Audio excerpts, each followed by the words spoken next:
আমরা আজকে সূরাতুল বালাদ পড়বো ইনশাআল্লাহ।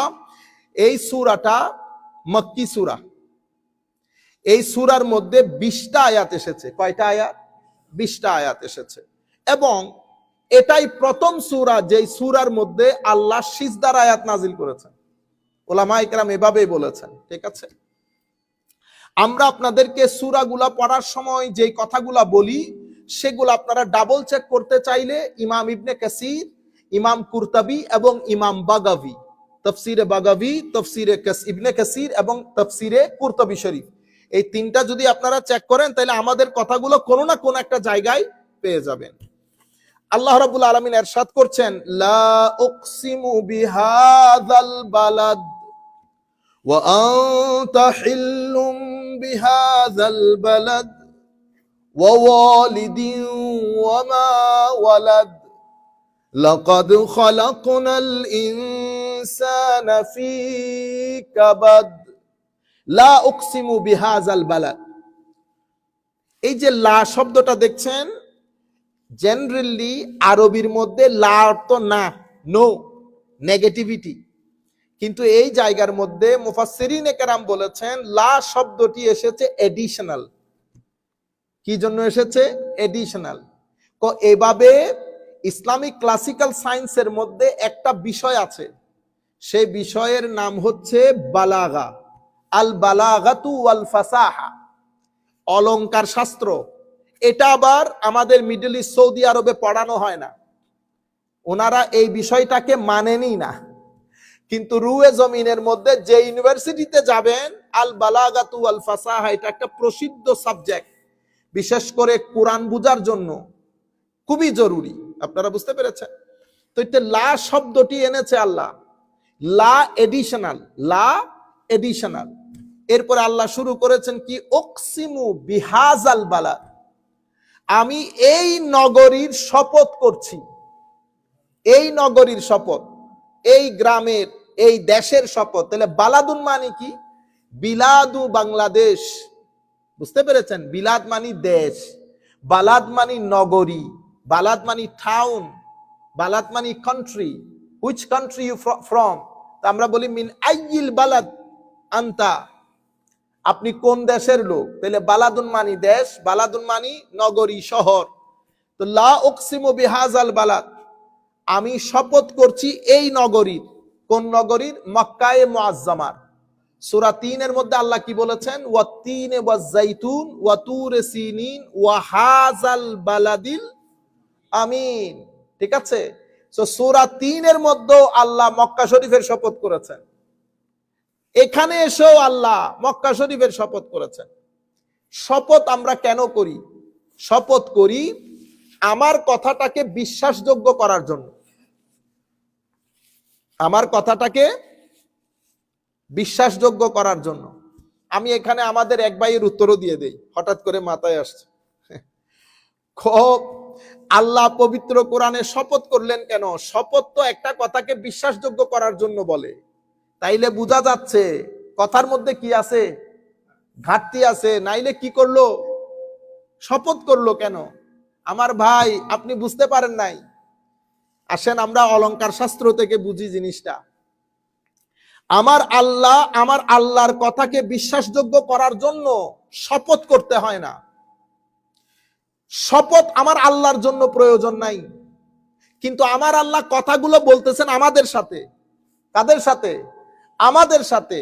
তো আমরা যেই মেন্টালিটি আমার আল্লাহ করেছেন সেই মেন্টালিটি অনুযায়ী কথা, যাতে আমার বুঝে আসে। এই জন্য আল বালাগাতু ওয়াল ফাসাহার মধ্যে একটা নিয়ম আছে, এটাকে বলে আল মুশাকালা। আল মুশাকালা মানে হচ্ছে যেই ব্যক্তি যেই ধরনের, সেই ব্যক্তির সাথে সেই ধরনের কথা বলা। তো যখন আপনি সেই আন্দাজে কথা বলবেন, তো শব্দটার মৌলিক অর্থ নিতে পারবেন না, রূপক অর্থ নিতে হবে। একটা এক্সাম্পল দিলে বুঝতে পারবেন। আপনার সাথে আমাদের হেলাল ভাইয়ের সাথে চিটাং এর মধ্যে দুইজনে মিলে গুন্ডামি করতেছে, সান্ডামি গুন্ডামি না। তো হেলাল ভাই বলতেছেন, আমার সাথে সান্ডামি করিও না, আমি তোমার চেয়ে কম সান্ডা না।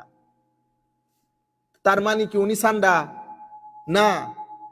উনি সান্ডা শব্দটা, গুন্ডা শব্দটা আমাদের অনেক বড় বড় বুজুর্গকে শুনেছি বলতে, আমি তোমার চেয়ে কম গুন্ডা না।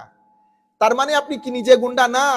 আপনি যার সাথে কথা বলতেছেন সে যে ল্যাঙ্গুয়েজ বুঝে আপনি সেই ল্যাঙ্গুয়েজে বলেছেন।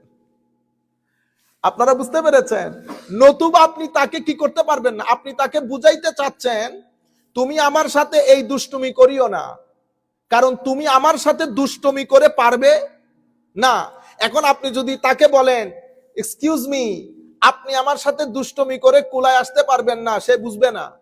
কিন্তু আপনি যদি এভাবে বলেন আমার লোকে গুন্ডামি করিও না, আমি তোমার চেয়ে কম গুন্ডা, সে পারফেক্টলি বুঝবে কথাটা। এটাকে আরবির বালাগাত এবং ফাসাহাতের পরিভাষায় বলে মুশাকালা। সেই কারণে আমার আল্লাহ কি বলেছেন, ওয়া মাকারু ওয়া মাকারাল্লাহ ওয়াল্লাহু খায়রুল মাকিরিন। মাকারা মানে হচ্ছে চিট করা, ডিসেপশন। ওয়া মাকারু, তারা চিট করেছে, ডিসেপশন করেছে। ওয়া মাকারাল্লাহু, আমার ভাই বলতেছেন, আমার ভাই কোরআনে হাদিসে পাকের মধ্যে এসেছে রাইউল গানাম, মানে ছাগল চড়িয়েছে। তো ছাগল চড়িয়েছে যদি এই কারণে চাকর বলেন, তো মাকার আল্লাহর মধ্যে আল্লাহ প্রতারণা করেছে বলবেন? এই লেখাপড়া করেছেন, এই লেখাপড়া করে মার্কেটে চলে এসেছেন ওয়াজ করার জন্য, তকরির করার জন্য। ওখানে কোনো বুজুর্গ বড় আলেম নাই এই কথাগুলা বলে শুদ্ধ করে দেওয়ার জন্য আপনাদেরকে? এগুলা তো হায়া হওয়ার কথা। এখন ওয়া মাকার আল্লাহর মানে যদি বলেন আল্লাহ প্রতারণা করেছে, ঈমান থাকবে? মাকারা মানে কি করবেন এখানে? আমার নবীর শানের কথা উঠলে গুতাগুতি করেন, মাকার আল্লাহর মধ্যে তো ঠিক থাকেন, মাকার আল্লাহর মধ্যে মাথা ঠিক থাকে। কিন্তু আমার নবীর শান আসলে মাথা কাজ করে না। তখন আপনার মনে পড়ে উনি ছাগল। আরেকজন বলতেছে বুখারী পাকের মধ্যে আমার নবী নিজে বলেছেন উনি রাইউল গানাম। ও ভাই, শব্দ যখন ইউ মানে কি? ইউ মানে তুমি, আরবির মধ্যে আনতা। কিন্তু আমি যদি বলি কাইফা আনতা, আমার বন্ধুর সাথে অনুবাদ কিভাবে করবেন? তুই কেমন আছিস, বেশিতে তুমি কেমন আছো। কিন্তু এই কথা যদি আমার বাপকে বলি কাইফা আনতা, অনুবাদটা কিভাবে করবেন? আপনি কেমন আছেন। তাইলে আনতার অর্থ এক সময় তুই হচ্ছে, এক সময় তুমি হচ্ছে, এক সময় আপনি হচ্ছে। কিসের উপর ভিত্তি করে? কনটেক্সটের উপর ভিত্তি করে। এতটুকুন বুঝার তো ক্লাস 5 এর পোলাও বুঝে গ্রামার। শুধু সুটবুট নিয়ে রাজনৈতিক প্ল্যাটফর্ম ইউজ করে মার্কেটে চলে এসেছেন। আল্লাহ রাব্বুল আলামিন আমাদের হামি ও নাসির হোক। আমি আপনাকে বলি ওয়া মাকারু ওয়া মাকার আল্লাহ, এখানে মাকার আল্লাহ দিয়ে প্রতারণা বুঝাইতে পারবেন না। বালাগাত ফাসাহাত করে মুশাকালা করবেন। আল্লাহ রাব্বুল আলামিন এখানে যে কাফেরদের সাথে কথা বলছেন তাদেরকে বুঝানোর জন্য বলছেন যে আমার লগে এগুলা করিস না। আমি যতটুকুন যাইতে পারবো তুই ততটুকুন যাইতে পারবি না। বুঝতে পেরেছেন? তখন আমরা কি বলি? ওয়া মাকারু, তারা প্রতারণা করেছে। ওয়া মাকার আল্লাহ, আল্লাহ রাব্বুল আলামিন ওয়েল প্ল্যানার। শব্দ চেঞ্জ হয়ে গেছে না? আল্লাহ রাব্বুল আলামিন প্ল্যানার মানে কি? যিনি পরিকল্পনা করেন। ওয়া মাকার আল্লাহ, আল্লাহ পরিকল্পনা করেন। মাকারা শব্দটা পরিকল্পনায় রূপ নিয়েছে। কেন? কারণ এখানে যদি প্রতারণা ব্যবহার করি আমার আল্লাহর শানে রুবুবিয়ত উলুহিয়তের সাথে যাবে না। এটা ভালো বান্দাদের অবস্থা। বান্দা যদি বেয়াদব হয়, উম্মত যদি বেয়াদব হয়, তো দাড়ি টুপি, বুঝতে পেরেছেন? দাড়ি টুপি তো সবাই পরে আজকাল। ইন্না লিল্লাহি ওয়া ইন্না, একটা প্রাণী কোন জায়গার একজন আলেম মানে সাহস করে বলতেছে না বেটা এই বিয়াদবি বন্ধ কর। কারণ কি? সবার স্বার্থ জড়িত। রাজনীতির মাঠ গরম করার জন্য সবাই মিলে আমরা ঐক্য করব। তো তোমাদের পূর্ববর্তী বুজুর্গানে দিন যে কিতাবগুলো লিখেছে সেগুলা তুলে সমুদ্রে নিক্ষেপ করো। আপনারা বুঝতে পেরেছেন? শানের রেসালতে বিয়াদবি করে আবার কিসের ঐক্য? আপনারা বুঝতে পেরেছেন? আল্লাহ রাব্বুল আলামিন আমাদের হামি ও নাসির হোক। লা উকসিমু বিহাযাল বালাদ। সেই কারণে আমাদেরকে বোঝানোর জন্য আমার আল্লাহ বলতেছেন কসম করতেছি বিহাযাল বালাদ, এই গ্রামের, এই নগরীর, এই দেশের। ওয়া আনতা হিল্লুম বিহাযাল বালাদ। হায় হায় হায়, ওয়া আনতা হিল্লুম বিহাযাল বালাদ, এটার একটা অর্থ হচ্ছে হায় হায়, ওয়া আনতা হিল্লুম বিহাযাল বালাদ, আপনার ওই নগরীতে যত প্রতিবন্ধকতা আছে সব দূরীভূত হয়ে গেছে। কোনো প্রতিবন্ধকতা ওই নগরীতে নাই। কিরকম প্রতিবন্ধকতা? হেরেমে পাকের মধ্যে সব কাজ করা যায় না। হত্যা করা যায় না, ইভেন একটা ছোট পোকাও কি করা যায় না, কিল করা যায় না। কিন্তু ইয়া রাসূলুল্লাহ সাল্লাল্লাহু আলাইহি ওয়াসাল্লাম আপনি এক্সেপশনাল, আপনি ওখানে যা মন চাই করতে পারবেন। সেই কারণে ইবনুল খতল নামে এক বেয়াদব কাবা শরীফের গিলাফ ধরে লটকে ছিল। আমার নবী বলেছেন ইবনে খতল বেয়াদবকে যেখানে পাবি হত্যা করবি, যদি সে কাবার গিলাফ ধরে লটকেও থাকে সেখানেও তাকে হত্যা করবি। কিসের কারণে? গুস্তাখির কারণে। একটা হচ্ছে না মানা, আরেকটা হচ্ছে বেয়াদবি করা। আমার নবী সাল্লাল্লাহু আলাইহি ওয়াসাল্লাম এই ইবনু খতল বেয়াদবকে বলেছে কাবার গিলাফ ধরে লটকে থাকলেও সেখানে মারবি। সেই পরিমাণ অ্যাবিউজ করেছে আমার নবীকে, সেই পরিমাণ ফিতনা ফাসাদ করেছে। কোন বলে করেছে? কারণ আমার আল্লাহ ঘোষণা করেছেন ওয়া আনতা হিল্লুম বিহাযাল বালাদ হাবিব তাসনাউ ফীহি মা তুরিদু মিনাল কাতলি ওয়াল আসরি লাইসা আলাইকা মা আলান নাসি ফীহি মিনাল ইসম। অন্যান্য মানুষের জন্য যেটা প্রযোজ্য সেটা আপনার জন্য প্রযোজ্য নয়। এটা এক তাফসীর। উলামায়ে কেরাম বলতেছেন এটা আরেক তাফসীর হচ্ছে আমি এই নগরীর শপথ করছি কারণ এই নগরীতে আপনি জন্মগ্রহণ করেছেন এবং এই নগরীতে আপনি বসবাস করেন। Because you born in this country and you live in this country. That's why Allah subhanahu wa ta'ala is swearing of this land, this particular land, holy land. আপনারা বুঝতে পেরেছেন? ওয়া আনতা মুকিমুন ফীহি ওয়া হুয়া মাহাল্লুক। উলামায়ে কেরাম বলছেন যে আপনি এখানে মুকিম, মুকিম মানে আপনি ইনহ্যাবিটেন্ট অফ দিস ল্যান্ড, ঠিক আছে, আপনি থাকেন, বসবাস করেন ওই এলাকায়। ওয়া আনতা হিল্লুম বিহাযাল বালাদ। আচ্ছা, ওয়া ওয়ালিদিন ওয়া মা ওয়ালাদ। হায় হায়, আর কিসের শপথ করছেন? পিতার শপথ করছেন, বাবার। ওয়া মা ওয়ালাদ, সন্তানদের শপথ। আজীব বিষয় না? কোন পিতা কোন সন্তান? মুফাসসিরিনে কেরাম বলতেছেন, ইমাম মুজাহিদ, কাতাদা, দাহহাক, হাসান, আবু সালেহ সবাই বলতেছেন এখানে ওয়ালেদ মানি হযরত আদম আলাইহিস সালাম, ওয়া মা ওয়ালাদা মানি আদম সন্তান, সমস্ত আদম সন্তান, ভালো হোক মন্দ হোক সবাই, সবার শপথ করছেন আল্লাহ। কেন? কারণ হচ্ছে আল্লাহর সৃষ্টি জগতের মধ্যে মানুষের কোনো মেসাল নাই। মানুষকে আল্লাহ পরিস্থিতি ডেভেলপ করার, ইমপ্রুভ করার, গবেষণা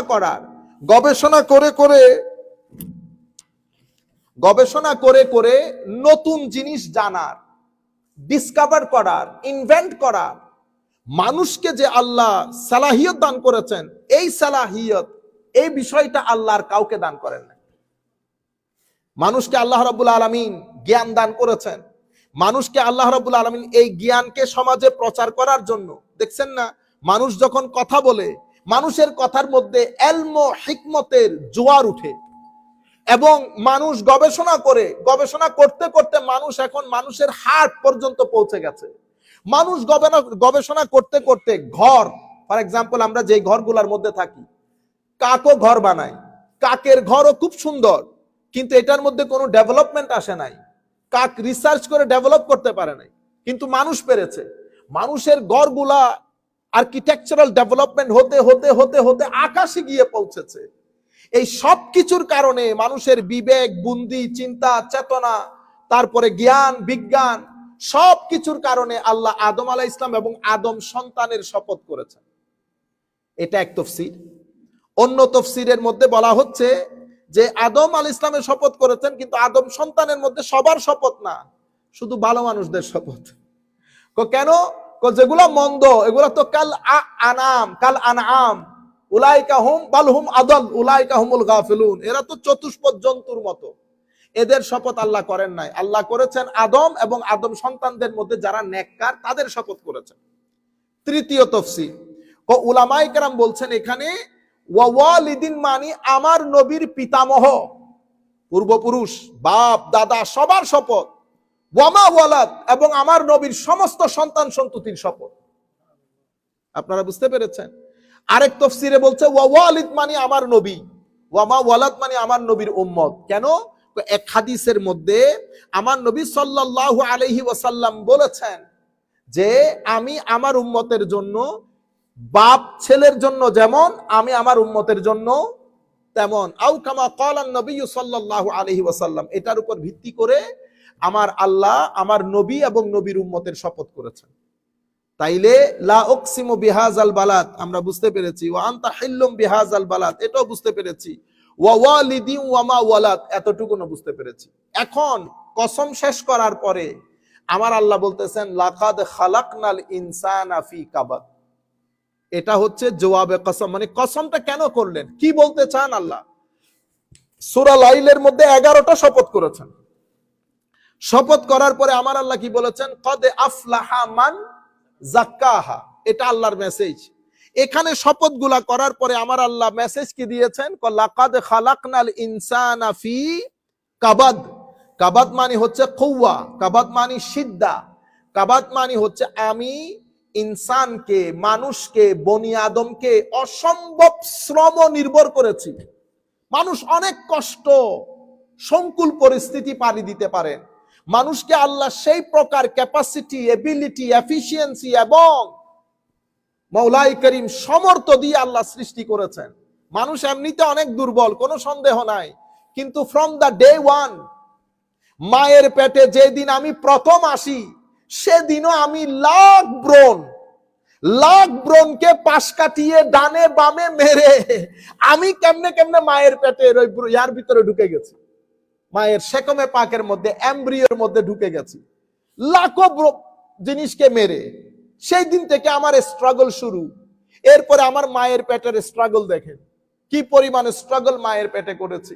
এরপরে মায়ের পেট থেকে বের হওয়ার স্ট্রাগল, এরপরে দুধ পান করে স্ট্রাগল, এরপরে কত ধরনের রোগ শোক, কতক্ষণ মাথা ব্যথা, কতক্ষণ পেট ব্যথা, কতক্ষণ রাতে ঘুমাইতে পারি, দিনে পারি না, দিনে পারি তো রাতে পারি না, ভিটামিন ডি শেষ, ভিটামিন এফ শেষ, কত কিছু, সমস্ত কষ্ট সংকুল পরিস্থিতি পারি দিতে দিতে দিতে মুফাসসিরিনে কেরাম লিখেছেন মায়ের পেট থেকে শুরু করে বেড়ে ওঠার পর মৃত্যু পর্যন্ত, মৃত্যুর কত মানে যাতনা। এরপরে পৃথিবীকে দিন রাত একত্রিত করেছি। সে সকাল 7টার সময় উঠে 10টার সময় ঘরে গিয়ে পৃথিবীকে সাজিয়েছি, বিল্ডিং করেছি, বাগান করেছি, পৃথিবীকে পৃথিবী বানিয়েছি। সব কিছুর মূলে মানুষ। আল্লাহ মানুষ এটা কিভাবে করতে পারলো? লাকাদ খালাকনাল ইনসানা ফি কাবাদ। মানুষকে আমি কষ্ট সংকুল পরিস্থিতি পাড়ি দিয়ে এস্টাবলিশ হওয়ার যে এবিলিটি, এফিসিয়েন্সি সেটা দিয়ে তৈরি করেছি, নতুবা মানুষ পারতো না। এই যে সুন্দর পৃথিবী দেখছেন, এটার মূলে কে? মানুষ। কেমনে পারতেছেন? আল্লাহ শুধু আপনাকে ব্রেইনের শক্তি দান করেন নাই, আল্লাহ রাব্বুল আলামিন ব্রেইনের শক্তির সাথে সাথে শারীরিক শক্তি দান করেছেন এবং আপনাকে কর্মোদ্যম বানিয়েছেন। সব কিছু ব্যবহার করে সেদিন থেকে আজকের দিন পর্যন্ত চিটাঙ্গা ভাষায় বলে চেন নাই, চেন নাই। পাকিস্তানিরা বলে ऐसे मखलूक जिसमें क्या नहीं, चैन नहीं, वो चैन से ना बैठ सकता है ना उठ सकता है। বুঝতে পেরেছেন? মানে শান্তির সাথে কোথাও বসতে পারে না, কি করে? ভাগদৌড়। লাকাদ খালাকনাল ইনসানা ফি কাবাদ। কাবাদ মানে সিদ্ধা। ওয়াকালা আতা আন ইবনে আব্বাস ফি শিদ্দাতে খালকি, একেবারে হামল থেকে শুরু করে বেলাদত রেদা সব কিছুর মধ্যে আমাদের বড় কষ্ট সংকুল পরিস্থিতি পাড়ি দিয়ে মানুষ এই জায়গা পর্যন্ত এসেছে। এরপরে আমার আল্লাহ বলছেন আয়াহসাবু আল্লাহ ইয়াকদিরা আলাইহি আহাদ। শক্তি পাওয়ার কারণে আপনি কি মনে করতেছেন যে আল্লাহ ইয়াকদিরা আলাইহি আহাদ, কেউ আপনাকে জিজ্ঞেস করার নাই, কেউ আপনার উপর খবরদারি করার সক্ষমতা রাখে না, এটা মনে করছেন? যেহেতু আপনি অনেক কিছু করে ফেলেছেন। আয়াহসাবু, সে কি মনে করে সে তার সম্পদ কোত্থেকে অর্জন করেছে এবং কোথায় খরচ করেছে এই কথা জিজ্ঞেস করার কোনো ক্ষমতাবান নাই, এটা কি সে মনে করে? তাহলে তাকে বলে দাও এটা যেন সে মনে না করে। একজন রয়েছে যিনি ইচ্ছে করলে যে কোনো মুহূর্তে ঘাপটি মেরে ধরতে পারে। কোরআনের অন্য আয়াতের মধ্যে আমার আল্লাহ বলছেন ওয়ালাউ শা আল্লাহ, যদি আল্লাহ চাইতেন আমার কর্মের কারণে আমাকে ঘাপটি মেরে ধরতে, তো রুয়ে জমিনের মধ্যে কোন সৃষ্টি আল্লাহর জমিনের মধ্যে চলতে পারতো না। এটা তো আল্লাহর দয়া। এত গুনার পরেও আমার আল্লাহ জমিনের মধ্যে আমাদেরকে রেখেছেন, সম্মান দিচ্ছেন, খাওয়া দাওয়া বন্ধ করে দেয় নাই, বাতাস বন্ধ করে দেয় নাই, আমার আল্লাহ অক্সিজেন বন্ধ করে দেয় নাই।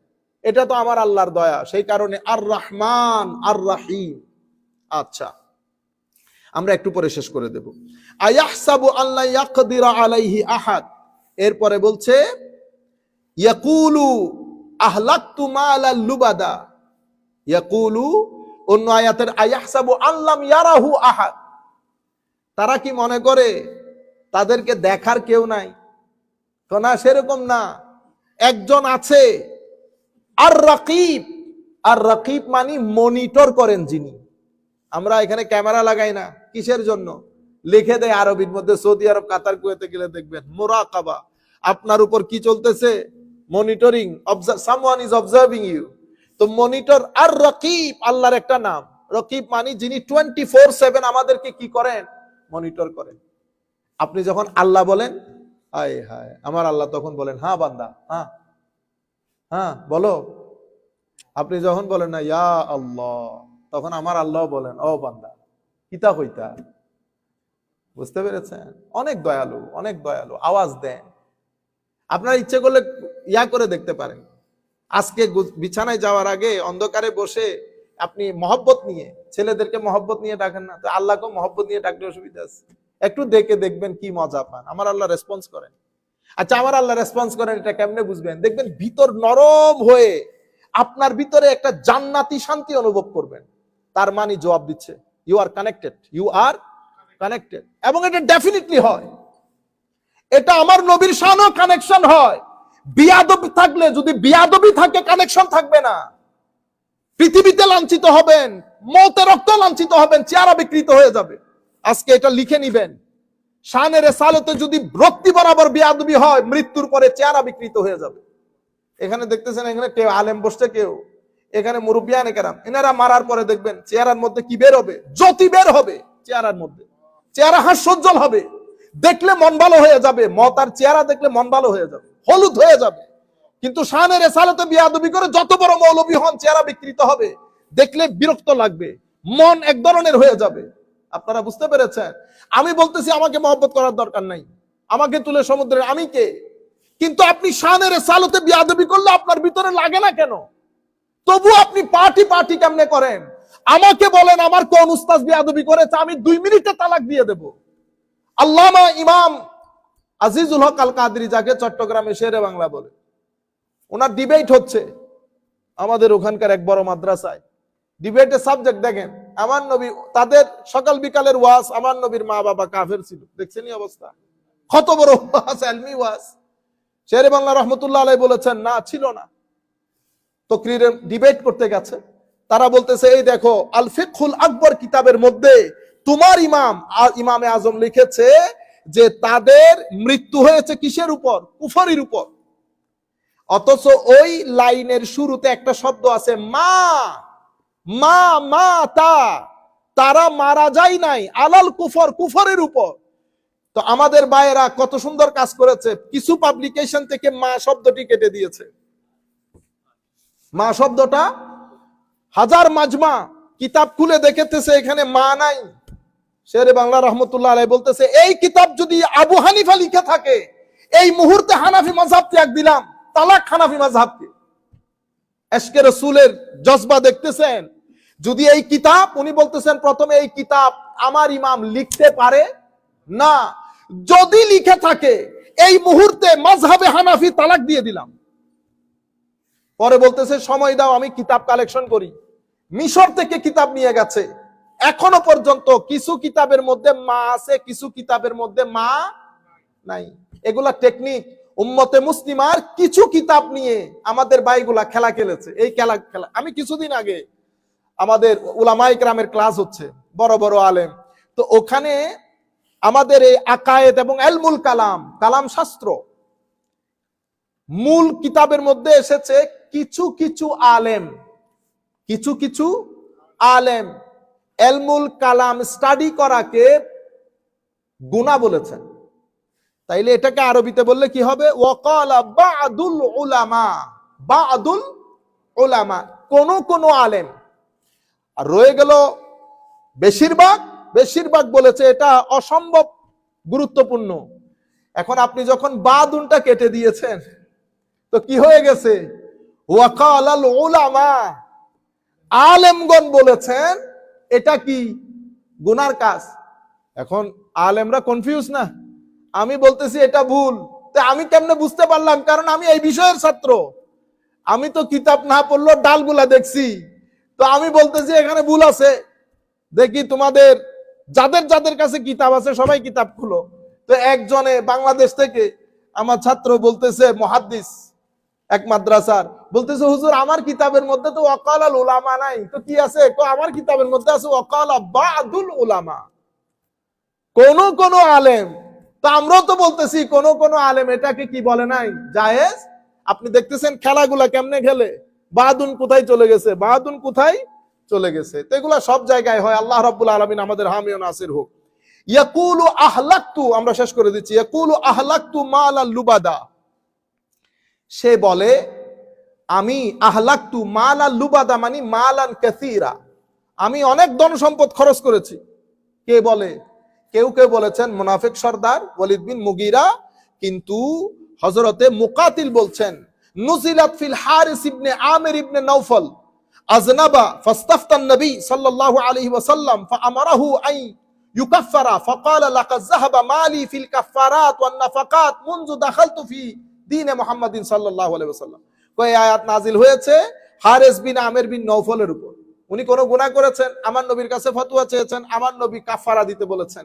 এটা বলার পরে তার মেজাজ খারাপ হয়ে গেছে। দেখছেন নি কত বড় বুজুর্গ। তো মুহাম্মদ সাল্লাল্লাহু আলাইহি ইসলামের দ্বীন গ্রহণ করার পর থেকে এই এই সাদকা, এই টাকা ওই টাকা দিতে দিতে আমার ধন সম্পত্তি সব শেষ। ইয়াকুলু আহলাকতু মালাল লুবাদা, এই কথা বলার পরে এরপরে আমার আল্লাহ বলছেন আলাম নাজআল লাহু আইনাইন, টাকা বেশি খরচ করে ফেলেছো, তুমি কোনোদিন আয়নার সামনে দাঁড়াই চোখ দুইটা দেখো নাই? চোখ দুইটা তোমাকে কে দিয়েছে? আলাম নাজআল লাহু আইনাইন, আমি কি তোমাকে দুইটা চোখের ব্যবস্থা করি নাই? যেই চোখ দিয়ে তুমি পৃথিবী দেখো এবং তোমাকে যতগুলা নিয়ামত দিয়েছি, সেই নিয়ামতের মধ্যে অন্যতম নিয়ামত তোমার দুটি চোখ।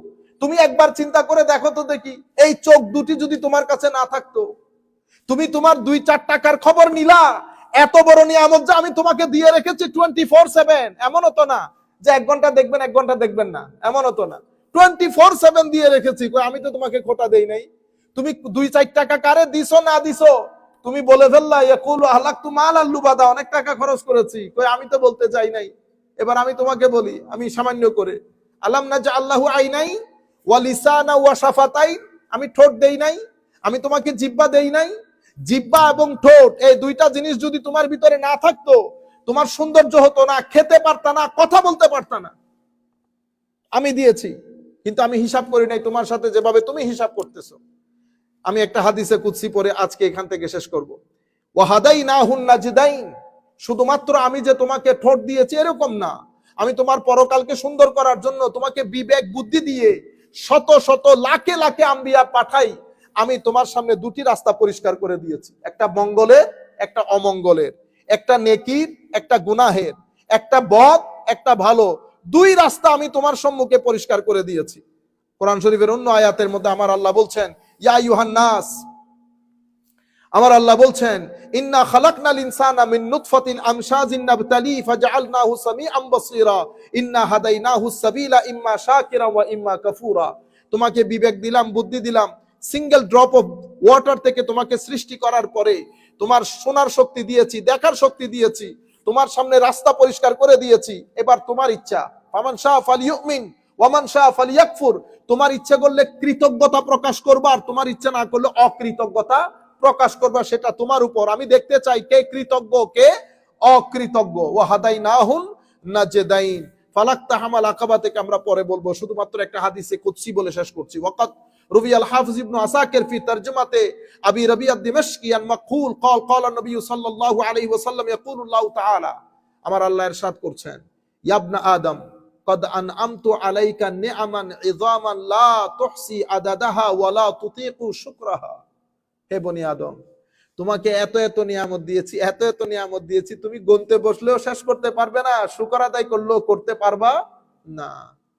এরপরে বলছেন ওয়া ইন্না মিম্মা আনআমতু আলাইকা আন জাআলতা লাকা আইনাইন তানজুরু বিহিমা, যে নিয়ামতগুলো তোমাকে দান করেছি তার মধ্যে দুই চোখ অন্যতম, যেগুলা দিয়ে তুমি দেখো, যেগুলা দিয়ে তুমি দেখো।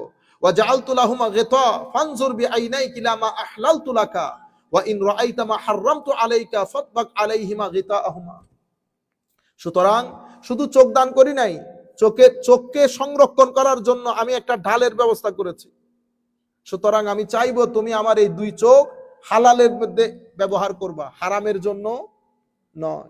তুমি যদি হারামের মধ্যে ব্যবহার করো তো যে প্রোটেকশন তোমাকে দান করেছি সেটা কি হয়ে যাবে? আনপ্রোটেক্টেড হয়ে যাবে। এর পরবর্তীতে আমি তোমাকে লিসান দান করেছি, জবান দান করেছি, জিহ্বা দান করেছি, এবং সেই জিহ্বা সংরক্ষণের জন্য গিলাফ দান করেছি, এনভেলপ করে রাখার জন্য। সুতরাং চেষ্টা করবা যা আমি হুকুম দিয়েছি তা বলবা, হালাল কথা, আর কোনো কিছু না থাকলে চুপ করে থাকবা। তবে আল্লাহ রসুল অসন্তুষ্ট হয় এই ধরনের কোনো কথা বলবেন না। এই জন্য আমার নবী হাদিসে পাকের মধ্যে বলছেন, মান কানা ইউমিনু বিল্লাহি ওয়াল ইয়াউমিল আখির, যারা বিশ্বাস করে তারা মুমিন, তারা যেন ভালো কথা বলে। ফালিয়াকুল খায়রান আও লিয়াসমুত, যদি ভালো কথা না থাকে তারা যেন চুপ করে থাকে, তারা যেন চুপ করে থাকে। চুপ থাকার ফজিলত অনেক বেশি। চুপ থাকার মাধ্যমে তাকওয়া পরহেজগার অর্জিত হয়, চুপ থাকার মাধ্যমে গুনাহ থেকে বাঁচা যায়, চুপ থাকার মাধ্যমে আল্লাহ সন্তুষ্ট হয়, চুপ থাকার মাধ্যমে নবী সন্তুষ্ট হয়, চুপ থাকার মাধ্যমে মানুষে মানুষের বন্ধুত্ব। আপনি যত কম কথা বলতে পারবেন, বেশি কথা বলবেন, মিথ্যা কথা বলতে হবে। যারা বেশি কথা বলে মিথ্যা বেশি বলতে হয় এবং গীবতও বেশি করতে হয়। আমাদের ঘরের মধ্যে আমাদের মা বোনেরা মোবাইলের উপর থাকে না, বাংলাদেশে কি করে বলেন তো দেখি? 95% গীবত করে। তখন আপনি বলেন, হুজুর আমরা তো অনেক দিন ধরে নামাজ পড়তেছি, কই নামাজে তো কোনো ফায়দা হয় না। আপনার নামাজের সওয়াবগুলো কাটাকাটি গীবত দিয়ে করে ফেলেন, সেই জন্য সওয়াব পান না। আপনি এক সপ্তাহ কথা বন্ধ রাখেন, দেখবেন অনেক মজা পাবেন। সিজদার মজা আছে, রুকুর মজা আছে। আপনি যেমন তরকারির মধ্যে মজা পান, স্বাদ পান, বিরিয়ানির স্বাদ, সেভাবে রুকু অনেক স্বাদযুক্ত, সিজদা অনেক স্বাদযুক্ত। স্বাদ আপনার কাছে আসতেছে না যেহেতু তরকারি মজা হয় নাই, তরকারি মজা হয় নাই। আমরা আর কথা দীর্ঘায়িত না করি। আর আল্লাহ রাব্বুল আলামিনের দরবারে লক্ষ কোটি শুকরিয়া। আপনারা অনেক মানুষ বসেছেন, নাবিদ আপনারা অনেক মানুষ বসেছেন, মাশাআল্লাহ। আল্লাহ রাব্বুল আলামিন আপনাদেরকে জাযায়ে খের দান করুক।